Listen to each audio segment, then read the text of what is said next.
हाय मित्रांनो, मस्त व्लॉगमध्ये पुन्हा सर्वांचे स्वागत आहे. आणि आज आम्ही आलो एका जंगलामध्ये. जे जंगल खूप मोठं आहे. हे तुम्ही पाहू शकता. बऱ्यापैकी चांगलंच घनदाट पण आहे. आणि यामध्ये वाघ आणि वन्य प्राणी पण आहेत. तर तुम्हाला दिसणार नाहीत, पण एखादा दिसला तर तुम्हाला लगेच दिसेल. मी तुम्हाला व्हिडिओमध्ये दाखवणार आहे थोड्या वेळात. ही माझी गाडी इथे उभी आहे आणि तो माझा मित्र जो समोर जाऊन काहीतरी बघत आहे. चला आपण पण बघू काय आहे काय नाही ते. हे बघा तुम्ही, कसं सपाट असं जंगल आहे. आणि जर तुम्ही दूरवर बघत असाल तर तुम्हाला वेगवेगळ्या प्रकारची झाडे दिसतील.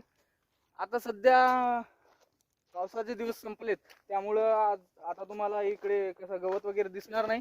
पण बऱ्यापैकी जर तुम्ही पावसाच्या दिवसामध्ये येताल तर तुम्हाला अनेक चांगलं वाटेल इथे.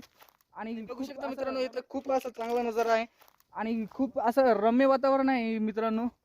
जेव्हा तुम्ही इथे पाण्याच्या दिवसात म्हणजे पावसाच्या दिवसात जेव्हा येचाल ना, तर तुम्हाला येथे इतकं करमणार आहे. त्याचं एवढं निसर्गरम्य वातावरण पाहून तुम्हाला जे आनंद मिळेल ते तुम्हाला शब्दामध्ये सांगता येणार नाही. खर्च इथं म्हणजे पाण्याचा स्रोत खूप मोठा आहे.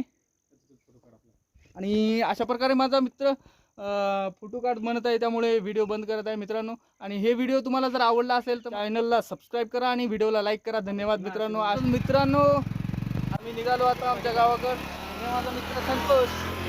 हाय मित्रांनो, जंगल झाडामुळे किती सुंदर दिसते बघा. ते हसदेव बघा, हसदेव सर्वात जास्ती कट होत आहे. तर बघून घ्या तुम्ही. हे जर जंगल पुन्हा कट झाले तर हे पण कसं दिसेल, नरकाच्या पलीकडे दिसणार ना. तर हसदेव बचाव.